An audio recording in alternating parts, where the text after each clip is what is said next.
എൻ്റെ എല്ലാ കൂട്ടുകാർക്കും വിജയദശമി ആശംസകൾ. ഇന്നത്തെ വീഡിയോ നമ്മുടെ കരിമ്പുംകോണം ദേവീക്ഷേത്രത്തിലെ നവരാത്രിയോടനുബന്ധിച്ച് ഇന്ന് വിജയദശമി കുരുന്ന് കുട്ടികളൊക്കെ എഴുത്തിനിരുത്തുന്നതും അവിടുത്തെ വിശേഷങ്ങളും ഒക്കെയാണ് ഞാനിന്ന് നിങ്ങൾക്ക് വേണ്ടി കാഴ്ചവെക്കുന്നത്.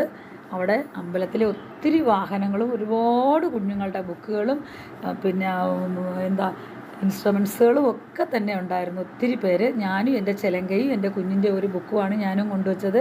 ഞാൻ എടുത്തപ്പോൾ പോലും 418 അത്രയ്ക്ക് ഒരുപാട് പേരുണ്ടായിരുന്നു കേട്ടോ.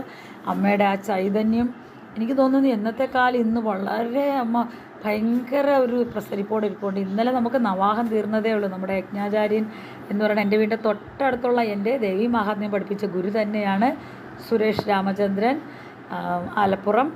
അദ്ദേഹം വളരെ ചെറുപ്പമാണ്. അദ്ദേഹം ഇവിടെ ഒത്തിരി ഇത് 11ാമതാണ് നമ്മുടെ നവാഹം നടന്നത്. ഇതിന് മുമ്പ് പലരും വന്നു പോയെങ്കിലും അവരെല്ലാം കഥകളിലൂടെ അനാവശ്യ കാര്യങ്ങൾ പറയുന്നതിന് കൂടുതൽ ശ്രദ്ധ കേന്ദ്രീകരിച്ചപ്പോൾ നമ്മുടെ ഈ സാറ് വളരെ എളിമയോടെ വളരെ ലാളിത്യത്തോടെ നമുക്ക് ആവശ്യമായ കാര്യങ്ങൾ നമ്മുടെ ജീവിതത്തിൽ പകർത്തി നമുക്ക് വിജയിക്കാൻ പറ്റുന്ന കാര്യങ്ങളൊക്കെ പറഞ്ഞു തന്ന് അതെല്ലാം കേട്ടത് അമ്മയ്ക്ക് ഇഷ്ടമായി എന്ന് തോന്നുന്നു. അമ്മയുടെ ചൈതന്യം കുറച്ചുകൂടെ കൂടിയോ എന്ന് എനിക്ക് തോന്നുന്നു ഇന്ന് കണ്ടപ്പോൾ. അപ്പോൾ പിന്നെ അതുപോലെ തന്നെ നമ്മുടെ കോയമ്പത്തൂർ ആദിയോഗിയുടെ ഒരു രുദ്രാക്ഷ ദീക്ഷ അവരുടെ സംഘവും ഉണ്ടായിരുന്നു. ഒരു സംഘം അവിടെ ഉണ്ടായിരുന്നു.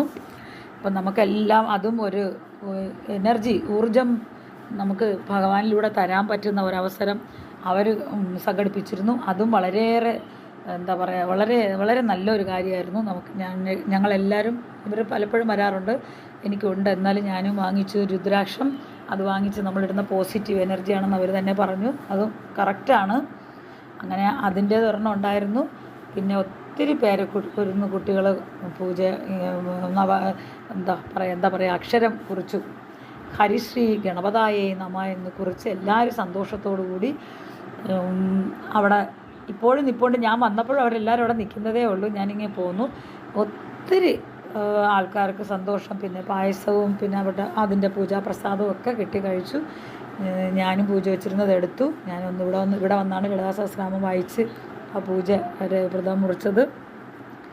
പിന്നെ അപ്പോൾ ഇത്രയൊക്കെ പറയാനുള്ളൂ. എല്ലാവർക്കും അമ്മയുടെ അനുഗ്രഹം, ചൈതന്യം ഏറെ നിൽക്കുന്ന എൻ്റെ കരിമ്പുംകോണത്തമ്മയുടെ അനുഗ്രഹം എൻ്റെ എല്ലാ ഫ്രണ്ട്സുകൾക്കും നല്ല രീതിയിൽ കിട്ടട്ടെ എന്ന് ഞാൻ ആശംസിക്കുന്നു. ഈ വിജയദശമി ദിനത്തിൽ നിങ്ങൾക്കെല്ലാവർക്കും വിജയം വരട്ടെ എന്ന് ഞാൻ പ്രാർത്ഥിക്കുന്നു കേട്ടോ.